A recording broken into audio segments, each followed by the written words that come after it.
Milk.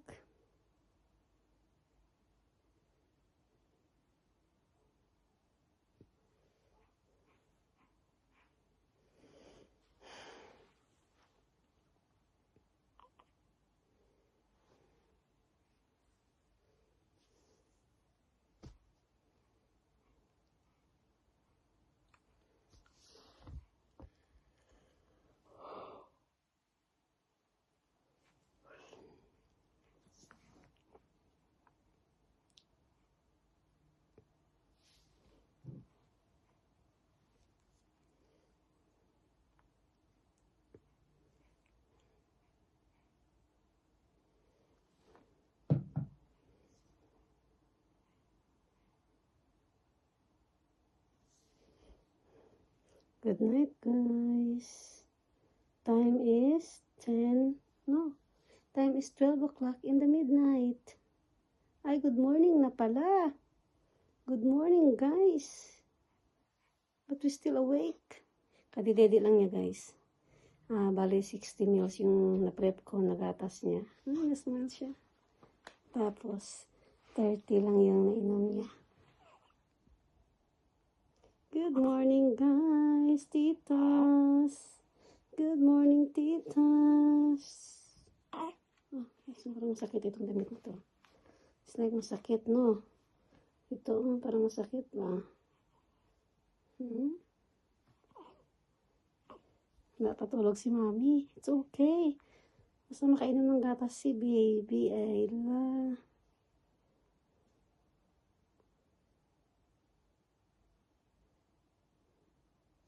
She's smiling. Tignan niyo, she's smiling. Ayla is smiling. Hindi pa umakyat si Mr. Nanood pa ng boxing. Ulit-ulit niya nire-rewind yung boxing ba. Kasi nanalo si Usyk, yung paborito niya.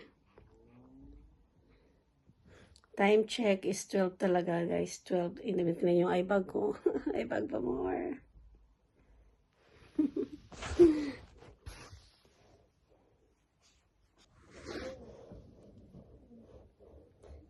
Hi guys, ginupitan pala ni Mr. yung buhok ko, guys. Kasi sabi ko sobrang haba na niya. So sabi ko, i-trim mo nga yung buhok ko kasi parang hindi ko na kaya siya isuklay kasi hanggang dito na talaga siya, oh. Dito na. Sa puwitan ka na talaga. So sabi ko, gupitan mo ako. Sabi ko kahit 4 inches lang. So, ayun. Nawasan yung 4 inches. Tapos, yun, parang feel ko mas magaan. Mas magaan yung feelings ko. Kaysa sa dati na mahaba. Pero mas gusto ko itong kaiksi. Kasi nasusupply ko siya. Sa bilis niya alagaan ba. Kumpara sa dati na mahaba talaga. So nakatipid ako, guys. Kasi kapag sa labas ako magpagupit, siguro mga 20 pounds din. Kasama blow dry. So yan, kaya naman niya. Siya tagang nagupit ng buhok ko, guys. Since pag mag-trim. Siya nagtitrim ng buhok ko, guys. Siya ang nagbabawas, nagaganon. So, ganun, mabuti. Nakatipid tayo ng ng 20 pounds sa Bayaw si Mr. nag-trim ng aking hair. So, dito kayo lagay sa, ako sa inyo, mag-chismis. So, mag-story time tayo, guys, no? I-ano natin yung, ikwento ko sa inyo kung paano ako, bakit ako nanganak ng 30 weeks. Para sa akin ito, bakit ako nanganak ng 37 weeks. 37 weeks. Para sa akin ito ata yung dahilan kaya napaaga yung labor ko. 37 weeks and 3 days. Ganun yung, yung age niya. So anyway, yung dahilan nun is, yung 37 weeks ako, kasi nga guys, yung exercise talaga yung number 1. Siguro sa isang week, nakakalakad ako ng mga 8 hours sa walking lang. Ganun. 7 hours to 8 hours kasi nga naghatid sundo ko kay Christian. Back and forth, abutin ako ng isang oras. Ganun. Tapos, yun, since nung nabuntis ako, yun talagang lakad ko. Pumunta sa school ni Christian kung may pasok siya. Tapos, nung 37 weeks na ako guys. Malapit na 37 pa lang. 36 weeks something, 5 days. Nag-start na ako kumakain ng ng dates. Tapos, nag-iinom ako ng raspberry tea. At kumakain ako ng pineapple, ganon. Tapos nag-drink ako ng pineapple. Yung isang karton guys, naubos ko yun siguro sa isang araw at kalahati. Ayun, naubos ko siya. Tapos dates, mga 10 dates sa isang araw, ganon, sunod. Minsan sobra pa, minsan 15, ganon. So anyway, nung gabi na yun, yung July 10. Christian? July 10 at 2 o'clock in the morning, ganun. Tawag na to. Nagising ako, nagising ako kasi nagagamit ako ng panty liner kasi nga, dami na nung may discharge, ganun.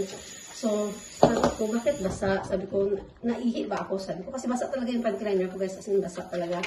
Hindi naman basa yung yung kama, pero basa talaga yung panty liner. Kasi yung cut short ko, basa sa harapan. Tapos, sabi ko, okay, bumaba ako ng CR. Nag-change ako ng ng panty liner. Tapos, basa naman siya agad. Sabi ko, ano ba ito? Bakit basa ulit? Tapos, gumamit na ako ng napkin na talaga. Nakapal. Tapos, basa naman siya ulit, guys. After 3 minutes, sabi ko, wala, kaiban to. So, tinawagan ko yung maternity unit, hospital. Tapos sabi ko gano'n nga, may daming lumalabas ng tubig at saka amoy sunrock siya, Clorox siya, Clorox. Tapos sabi ko, dami na akong pagkagamit, siguro mga 4 na. Basa talaga siya, at saka clear siya. Walang amoy, pero may pagka-Clorox siya. Yun talaga amoy niya Clorox. So, amoy talaga ito. So, siya na guys. So yun, panubigan ko na pala yun.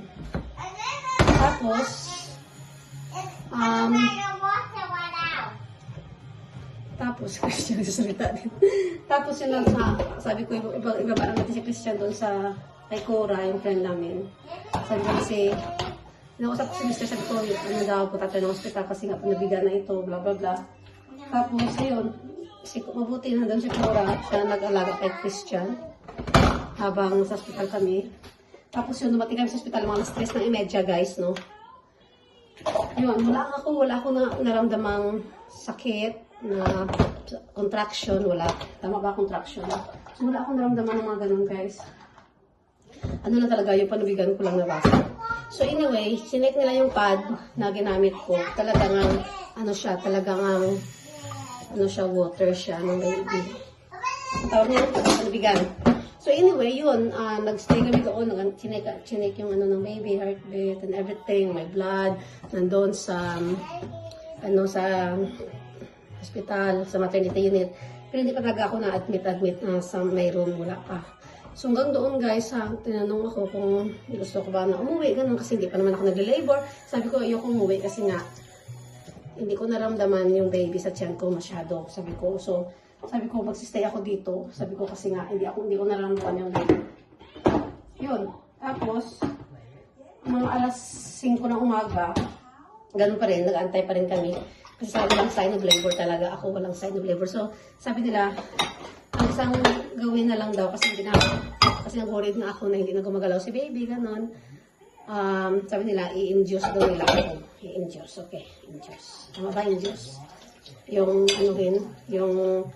bigyan ako ng hormone drip, tapos epidural, whatever, para yung pulse, yung fake na labor. Fake na contraction. Okay. Basta ganun fake siya para at least malabas ang baby. Pero yun nga. Tapos ako mga 6:30 na umaga na membrane sweep ako. Membrane sweep ganun.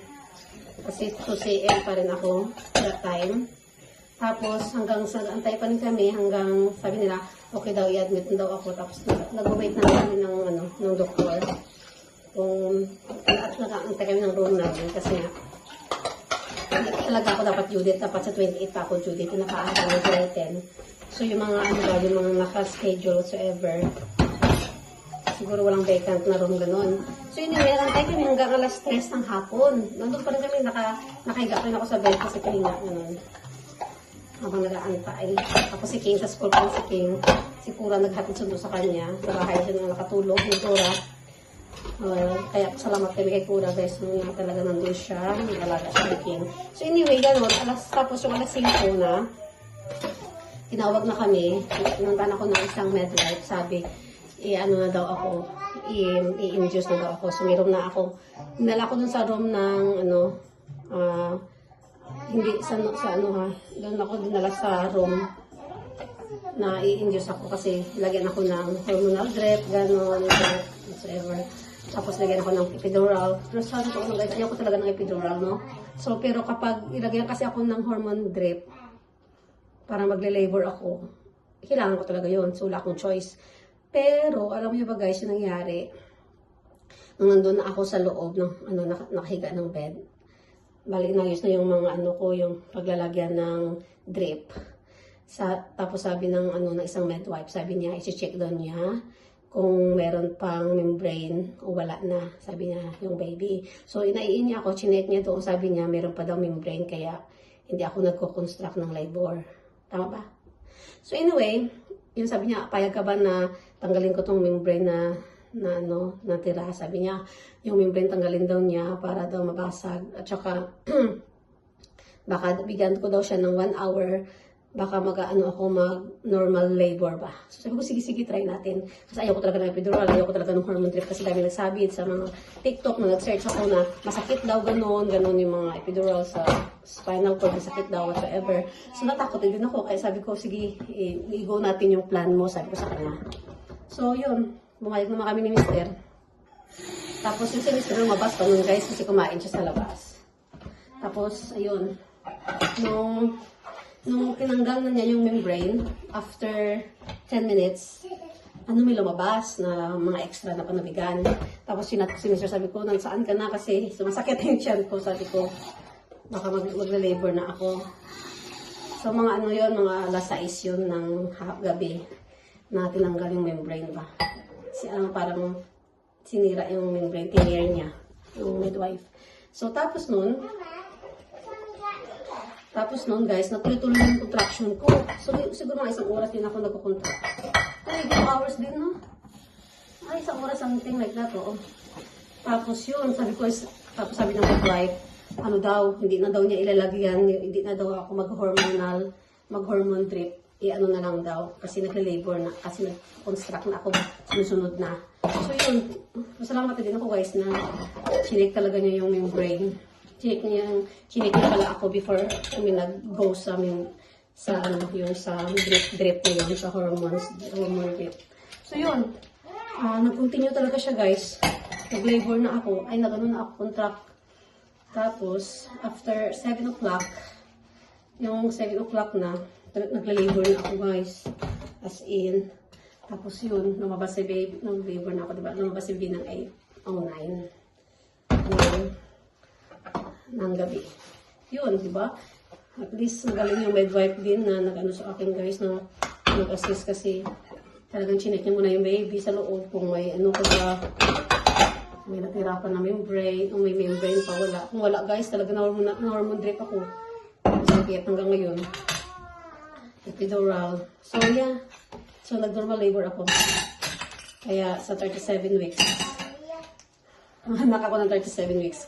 Kasi at saka yun yung alala ko talaga na naka-help guys sa pag-labor ko is yung raspberry tea at saka dates. At saka pineapple yun. Hindi siya pag-labor. 1 hour lang yung labor ko. So anyway, yun. Mababa si Ayla ng 8 o 9 ng gabi. Tapos yun lang guys. Yun naman share ko. Exercise. Number 1 talaga, exercise lakad. Kapag ikaw yung buntis, maglakad-lakad ka talaga kasi nakaka-help yan. At mag-pelvic exercise ka kapag wala kang ginagawa sa bahay. Tapos, kasi pagkakalam ko 37 weeks is full term na. Ay, ang ginawa ko noon, nung nag-37 na yung tiyan ko, nagbaba-akyat ako sa hagdan, guys. Yung parang sulukso ba? Yung parang nagmamadali na naglakad na pababa-akyat, baba-akyat. So yun, isa pa yung exercise pa din yun. Kaya, yan, makatulong sa labor ko din. Yung lang best experience. So, yeah. Kapag, nasa ang buko guys, sorry. Kaya kung ikaw man ay 37 years ay 37 years. Kung ikaw man ay 37 weeks pregnant, so huwag ka matakot kung mga anak ka ng 37 weeks kasi full term na yan si baby. Sabi ng mga midwife. So yeah. Yan si Ayla. 37 weeks siya, no? Na pinanganak ko siya. Safe naman. Buo naman. Develop naman siya. Tapos, may kaaga kinabukasan, guys, ng alauna, ng hapon. Discharge kami ng alauna ng hapon. Kasi wala naman komplikasyon. Okay naman lahat. Kaya nauwi na kami. So, dapat na sa gabi na yun, guys. Pinauwi na kami ng 10 o'clock, mga 11 or 12. Pero kasi, i-check pa pala si baby. Kaya, napaiwan kami. Si Mr. lang mo sa bahay. Kaya, yun. 37, ang anak mo na, di ba? Kasi kay Christian before, full term talaga si Christian. 40 weeks yan siya, 40 weeks plus 2 days. Kasi wala talaga ako nun, alala ko, hindi ako nag-take ng raspberry noon. Okay, yeah, pero hindi sapat. Tapos, walang pineapple, hindi ako nag-try ng pineapple. Pero ito talaga try ko lahat dates, pineapple, at saka pineapple juice, raspberry tea. Dami. Lahat ng mga maka-soaking service na try ko. Kaya laking parang tulong niya. Kaya kayo guys, no, kapag buntis kayo ng mga 36 weeks, mag-start na kayo mag-ano guys, pelvic exercise. And eat ng dates. Kung gusto nyo na ilabas si baby. Pero mag-ask pa rin kayo sa midwife nyo ba? Para safe. Kasi nag-share lang naman ako sa best experience ko guys. O, diba natapos ko hugasin ko kapag nagdadaldal. Yeah. So, yun guys. Yung experience ko sa kay Ayla.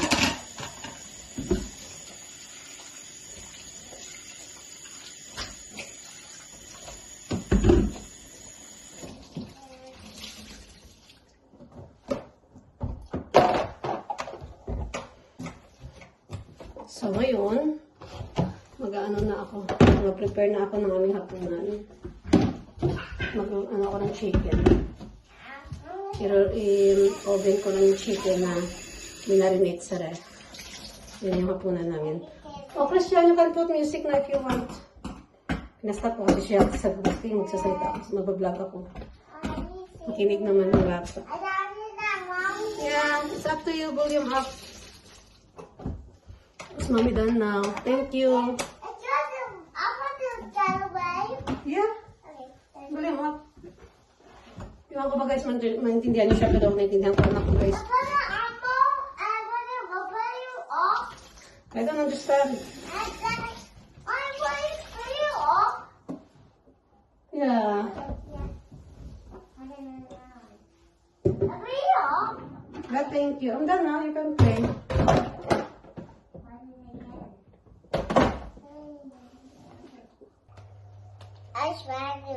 What you gonna watch? Oh.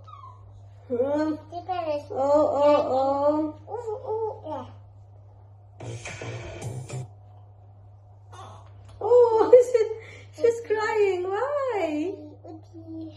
Why are you crying? Oh, look. She's crying. Oh, you must be hungry. Are you hungry? Ayla hungry? Ayla hungry? Oh, baby mommy hungry. Would you like something to drink? Milky? Would you like milky chino or milky tea? Or pure milk? What do you want? Tulog na tulog talaga si Ayla guys. Tulog ng talaga tulog. Ah! You wake up na! I can see your eyes open! Where are you going? Party. Ayla! Ayla! Where are you, Ayla? Tulog talaga siya guys, oh. Huh? Pasiplat-siplat na siya ba? Ayla! Ayla!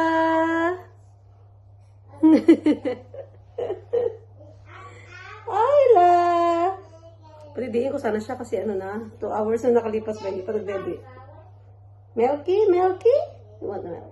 Would you like a milk? Would you like a milk, babe? Natuwa talaga may baby, guys, uy. Kasi kahit pagod ka, guys, talagang maano ka ba? Parang maano ka talaga na titigan siya ba? Puro titig lang talaga ako sa kanya, guys, no? Nakakatuwa talaga pag may baby. Aww.